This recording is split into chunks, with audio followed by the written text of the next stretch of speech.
FSN Radio. It's all about what's next. Go to financialsurvivalnetwork.com and sign up for your free weekly newsletter. You'll also get 3 free reports. The Financial Survival Network.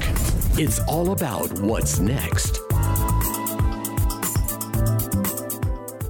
Welcome. You are listening to the Financial Survival Network. I'm Kerry Lutz. Today is December 5th, 2019. Well, it's been 10 years since the so-called financial collapse. Things are back to normal on Wall Street. And is that a good thing? Well, interestingly enough, the YouTube algorithm suggested that I watch Margin Call and The Big Short again. They're like all over my YouTube feed. So I watched the highlight reel and realized that really not much has changed. And well, that's perhaps human nature when you have a brush with death because you like to ride on the wrong side of the highway at high speeds and then avoid the oncoming traffic at the last moment. Well, you kind of get hooked on that adrenaline rush and there's no desire to change your behavior until you have a head-on collision and a near-death experience, and then perhaps you'll change your evil ways. Well, will Wall Street ever change its evil ways? Let's find out about that from Chris Markowski. You find Chris's work over at watchdogonwallstreet.com, and he's got a great podcast as well. Hey, questions for Chris or myself? What's your feeling about Wall Street? Is it just a sociopathic, parasitic enterprise that feeds off the public and, in the end analysis, the taxpayer, the government, to keep it afloat? What do you think about it? Email us, kl@kerrylutz.com. So, Chris, it's great to have you back. It's been 10 years. All right. Wall Street, maybe they learned the wrong lessons, that knowing that the central bank and the U.S. Congress will always be there to bail them out. And now that there's no accountability, nobody went to jail except for one guy from England who had Asperger's and basically didn't even know what he was doing when he was fixing the LIBOR rate. What's your take on it? Where are we 10 years later? It most certainly, you're talking about a skin in the game type of an issue. And I think this is where we have a problem with many aspects, not just Wall Street, but our economy as a whole, corporate America as a whole. We can break this down all the way to, the politics of envy today, which are becoming quite popular with certain political candidates and dividing and conquering. But there's some points that need to be made in regards to decisions that the government has made over the years, whether it be bailing out the big banks or going back to when George H.W. Bush was president into Bill Clinton's presidency, where they decided that salaries above $1 million are no longer going to be deductible, which led to massive stock option grants to chief executive officers, where we're worried about next quarter's earnings and not worried about 10, 15, 20 years down the road, which CEOs should be paying attention to. And this has obviously turned many CEOs, not creators, not entrepreneurs, but managers, into millionaires 100 times over to even further, 1,000 times over to billionaires. And I think it's caused a major disconnect in our society. And this is, I think, we're hearing and seeing a lot of angst out there. I think Donald Trump utilized that and when he ran in 2016 in one way, and I think people on the left are trying to utilize it in another way. I think what we need to get back to is some old school type of capitalism where you have skin in the game, money at risk that is actually yours. And to some degree, you mentioned we're talking about partnerships back on Wall Street. You can't serve more than one master. If you're CEO of an investment firm, and I explain this because I own an investment firm. I get asked all the time, why don't you take your company public? Well, I can't do that because then I'll have shareholders. Yeah. And as a CEO of a company and you have shareholders, you are a fiduciary to your shareholders. How am I going to do that for my shareholders and also do it for my clients at the same time in a profession? And professions cannot be publicly traded entities, in my opinion. I think that's led to some of the problems we've had. Yeah, and we talked about Goldman Sachs. That was the last partnership to go down and become a publicly traded entity. And that's been the ruination of Wall Street. I mean, in the building, I had a client in Lower Manhattan. I'd walk in there And on the ground floor was Brown Brothers, Harriman, and Tweed, I think was the name of it. And that's an old standard, deep state, whatever you want to call them, but old salt of the earth Wall Street firm, still a partnership, probably worth billions of dollars. You don't even know about it. But the beauty is that every time they put their name on a product or a purchase or whatever, all of the partners are risking their fortunes to do so. And therefore, there's a whole nother level of checks and balances that have to be gone through before this partnership invests in funds or private equity, whatever they do. Every partner has to say, well, is it worth betting the ranch on this? Is it like JR in Dallas? Should I bet the ranch on this company, on this fund, on this security? And even if it's not the whole ranch, maybe it's just a part of the ranch, but it really affected and changed the behaviors of CEOs of these fund managers when their own money, like you said, they had skin in the game riding on it. All of a sudden, everything is totally different. It's not like, it's the investors' dollars. No, this is my fortune that is at stake, and I've got to be absolutely sure, or as sure as I can be, before I go putting investors' money into it. That was a much better time on Wall Street and in the country, wasn't it? Oh, I agree wholeheartedly. I know I sound like an old fuddy-duddy, but I can go back to even other things that before Glass-Steagall. You could go back to the way the exchanges were handled, where the New York Stock Exchange was today you see it on TV on CNBC. It's a soundstage. That's all it is. It's a backdrop. There's no business being done down there anymore, and all the electronic trading that takes place today, and we're told that is in our best interest, and all of these high frequency traders out there and algorithms. It's not in anybody's best interest, and you're constantly being sold a bill of goods out there in some way, shape, matter, or form. And I have preached this for a long time. You're going to have your money in the markets, and honestly, it's the best way to go. It always has been if you have a balanced portfolio and you're doing things the right way. But you want to have somebody that's managing that money that it doesn't have more than one master.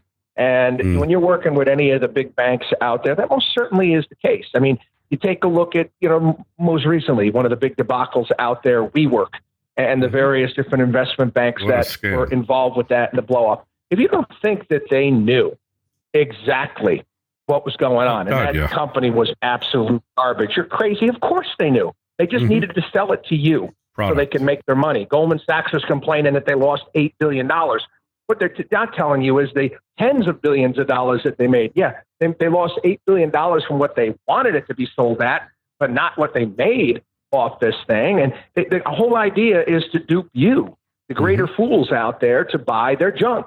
And that's what their job is. So true. It's so true. Well, I've watched this stuff happen. WeWork's perfect example. I once made the mistake of renting out more space than I needed for a company for future growth, which never came.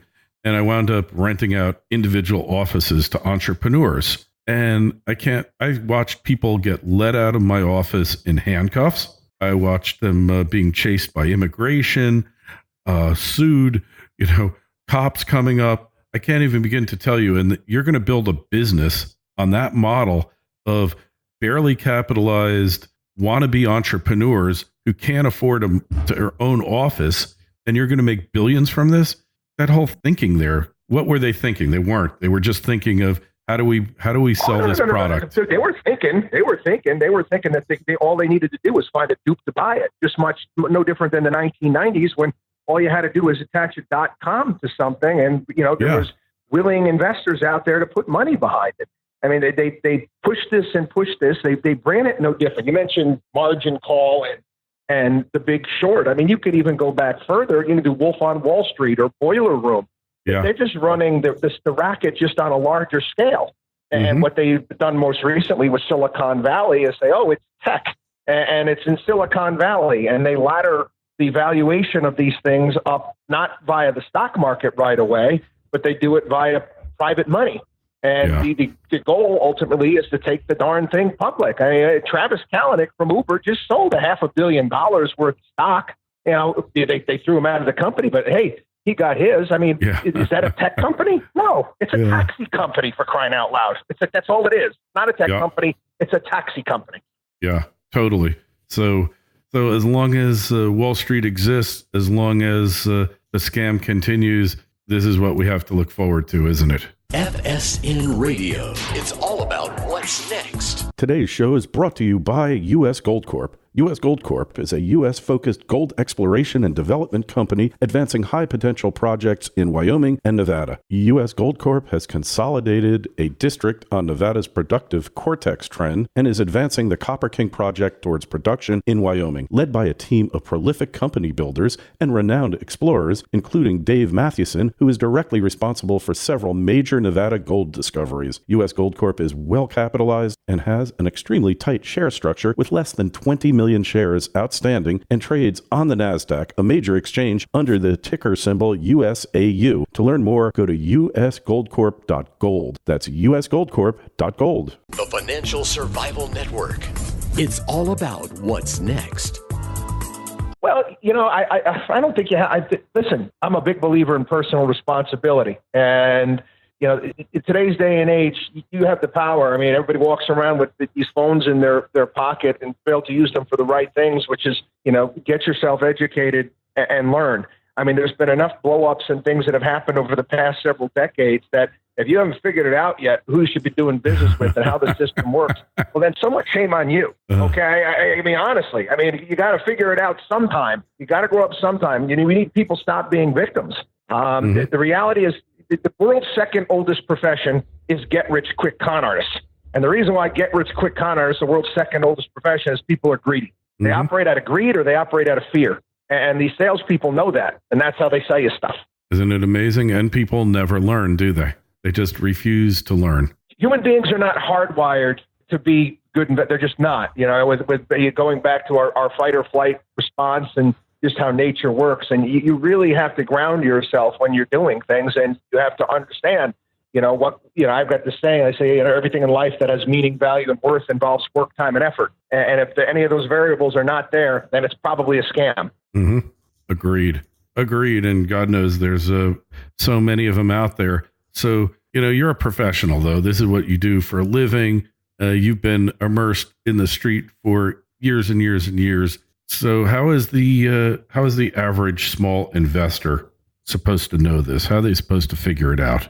Well, again, you obviously want to stay abreast. Anything you want to be getting involved with, you got to handle your portfolio like it's a small business, and it is a second business. So you obviously want to be educated on the subject. You obviously want to be working with somebody that is independent, that has the proper credentials, that you can take a look at their history and see what they've done throughout their careers. Not some kid out of college that's working at Morgan Stanley or the Edward Jones down there in the corners being told what to do.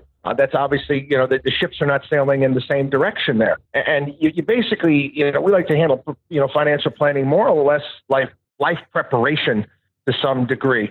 Not setting dates, saying, I want to retire when I'm 62 or 65, like many of these people do. No, you don't know what's going to happen down the road. You don't know when an opportunity is going to come your way. And you want to enjoy life along the way, too. I mean, I've seen some of these idiot advisors sometimes on TV that are independent that are telling people they've got to save 30, 40% of what they make. I said, what planet are these people living on, for crying out loud? Everybody going to go out and just buy boxes of ramen noodles and live on that and not enjoy, your younger years and be able to go on vacation and do things? I mean, we only have one life. You want to enjoy that too. I try to compare, proper financial planning. It's kind of like if you're getting started off, it's kind of like if you hadn't gone to the gym ever, and all of a sudden you decided to hire a trainer, and the trainer takes you in and absolutely kicks your buttocks, for the first week and makes it so miserable that you never want to go back. Why would you do that? It can be an enjoyable experience, an experience where you can be saving and watching your money grow and also being able to do things and enjoy your family. Time's our most valuable asset. We have a limited amount of it. It's a limited commodity that we possess, and you want to enjoy that, and you also want to build for the future too. Yeah. No, I totally agree. I will say what you're saying there, like my son actually does save 40% of his after-tax income, believe it or not, but he's the exceptional case. And, he's got his company, a millennial company that pays, that basically gives them 3 meals a day. So that makes it a lot easier when somebody else is paying for your food, right?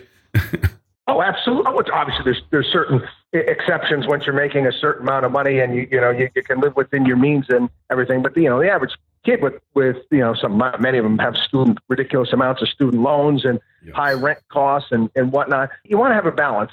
It is what is key. I tell people you want to pay yourself every single month, and you don't want to make it where it's painful. Where you're writing that check to your retirement account, whatever it may be, every single month, and it's something that you can afford. And obviously, over the course of your life, you're going to get raises, you're going to get better jobs, things are going to happen. You're going to be able to raise that, and that's a good thing. And then you watch your money compound, because compounding is a royal road to riches, and time obviously being important. You can see all the great things happen. Sure. Yeah, no, I totally agree.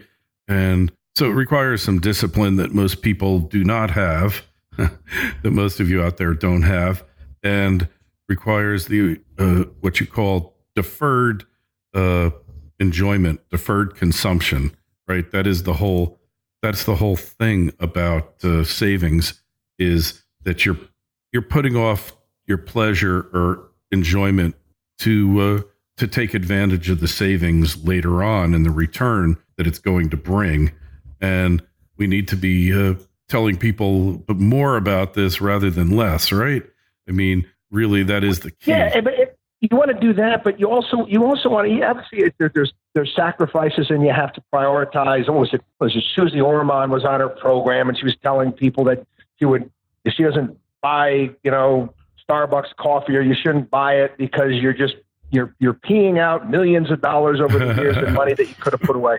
But what if you like your coffee in the morning, and it's something that makes you happy and brings joy to life? You don't have to sacrifice that if you don't want to. You may have to sacrifice someplace else. Yeah. It comes to just, prioritizing things. And to me, I try to teach my clients the most valuable things you get to do is obviously time. Take time into consideration, and spend time with your family and vacations and doing things. And that's a better way to go than collecting a lot of stuff. And, you're much better off buying a 3-year-old Lexus than a brand new one. You're going to save probably a lifetime on what you're going to spend at Starbucks on lattes 3 times a week, right? That's a great point. I mean, like I said, it's prioritizing and figuring out a balance. Unfortunately, in today's day and age as well, one of the column I wrote years and years ago, it was before social media. You want financial independence. You want to have more money than your neighbors, and they don't have a clue. And that's become more difficult today when social media has put keeping up with the Joneses on steroids, and everybody feels like they have to compete with one another for stuffs and vacation, and I'm taking pictures of this, that, or the next thing. Stay away from all of that. I deal with this all the time, where people come in and they want to start putting money away for retirement and saving, and I look at their finances and I'm like, excuse me, you've got $60,000 in credit card debt. I cannot show you a better rate of return than the interest that you're paying on your credit card debt. Sorry, just can't do that. Maybe on a really, really good year. I'm being honest here. That's just not going to happen. 18 to 30% of your credit cards, that's pretty high. You're going to have to obviously change your ways and pay that down first before we go really anywhere. Yeah, makes complete sense, and agree with what you're saying. So even if Wall Street doesn't or does learn the lessons of the crash, the individual is the one who really needs to learn those lessons, because they're valuable and they can keep you safe and investing intelligently for a lifetime. So, hey, Chris, best place to find you still is watchdogonwallstreet.com, right? You got it. Yes, watchdogonwallstreet.com, one word. All right. And your podcast, you do that weekly? You can sign up for it there, my radio show, my newsletter, all sorts of great stuff right there at the website. All right. Excellent. Well, as always, there's a link to Chris's site in the show notes. Any questions or comments? What you think about Wall Street? Its lack of skin in the game, its lack of ethics at this point. Email us, kl@kerrylutz.com, Twitter feed @KerryLutz, Facebook page, Financial Survival Network. Chris, we'll talk to you again real soon. Thanks for coming on, and best health and happiness to you and yours for the coming year. As well. God bless. Thank you so much. FSN Radio. It's all about what's next. Go to financialsurvivalnetwork.com and sign up for your free weekly newsletter. You'll also get 3 free reports. The Financial Survival Network. It's all about what's next.